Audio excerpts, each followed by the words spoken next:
Hello বন্ধুরা, আমি Igor. 11 বছর ধরে বাইনারি অপশনসে ট্রেড করছি। 7 বছর ধরে সাপোর্ট রেজিস্ট্যান্স লেভেলে কাজ করার অভিজ্ঞতা নিয়ে আজ পকেট অপশনে আমার ট্রেডিং সেশন দেখাবো।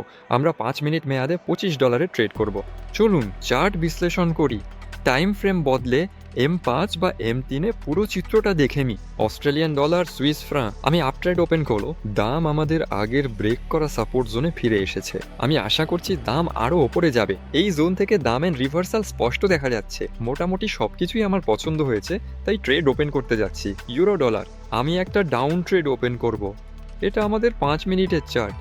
দামের রিভার্সাল দেখা যাচ্ছে এবং 5 মিনিটের ট্রেডের জন্য এই মুভমেন্টই যথেষ্ট। আমি এখানেই ট্রেড ওপেন করছি। Australian dollar by American dollar, up trade open করছি। দামটি সাপোর্ট জোনে অবস্থান করছে। জোনটিও খুব ভালোভাবে দেখা যাচ্ছে। আপ ট্রেড ঊর্ধ্বমুখী ওপেন করছে।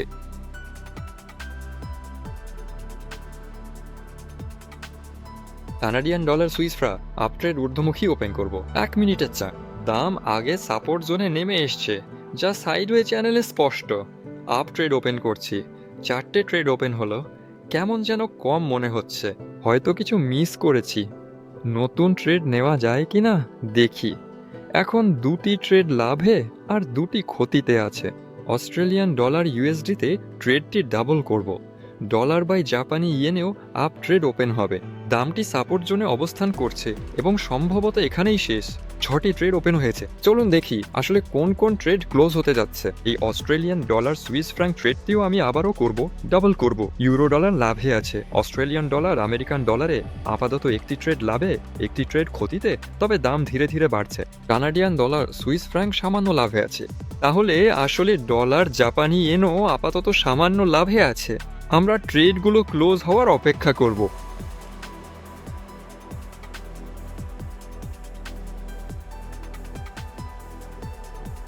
Australian dollar Swiss Frank 5 second পর ক্লোজ হবে। শেষ 15 সেকেন্ড ধরে দাম লাভে ছিল, কিন্তু হ্যাঁ, শেষ পর্যন্ত লাভেই থাকলো। ট্রেডটা শেষমেশ লাভেই ক্লোজ হলো। এটা ভালো খবর। ইউরো ডলার 20 সেকেন্ড বাকি। এখানে অবস্থা অনেক ভালো। এখানে ট্রেডটা নিশ্চিতভাবেই লাভে ক্লোজ হওয়া উচিত। এই 9 সেকেন্ডে আর কিছু বদলাবে বলে মনে হয় না। আর এই ট্রেড থেকে আমি $20 লাভ করব। তাহলে 3 সেকেন্ড, হ্যাঁ, ট্রেডটা লাভে ক্লোজ হচ্ছে। এবার দেখি অস্ট্রেলিয়ান ডলার আমেরিকান ডলার। এখানে লাভে ছিল, কিন্তু এখন দাম পড়ে গেছে। প্ল্যাটফর্মটা হ্যাং করেছিল। মনে হয় ইন্টারনেট চলে গিয়েছিল। দেখি 7 সেকেন্ড বাকি। দাম এন্ট্রি পয়েন্টের কাছেই।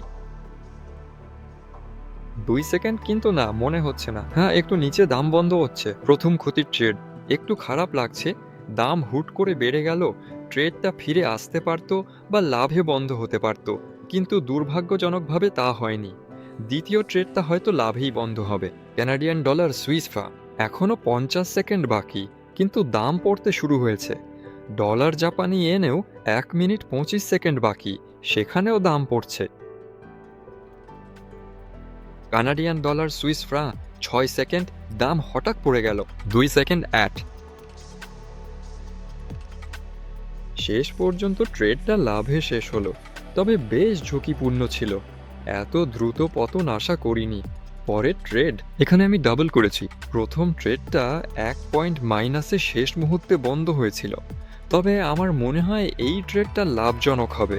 দাম বেশ বেড়েছে এবং সেশনের 7টি ট্রেডের মধ্যে মাত্র একটি মাইনাসে বন্ধ হয়েছে। দেখি সামনে কি হয়। 2 সেকেন্ড, ট্রেডটি বন্ধ হচ্ছে। পরেরটি ডলার ইয়েন, 4 সেকেন্ড বাকি। এখানেও সব ঠিক আছে। এখানেও পুরো ট্রেডটাই লাভের জন্য ছিল দাম। ফলে আমি মোট $19 অর্ধেক লাভ পেলাম। আর অস্ট্রেলিয়ান ডলার সুইস ফ্রা, এখানেও ডাবল ট্রেড। দ্বিতীয়টা, প্রথম ট্রেডটা লাভে বন্ধ হয়েছে, দ্বিতীয় ট্রেডও 3 সেকেন্ড পর লাভে বন্ধ হচ্ছে।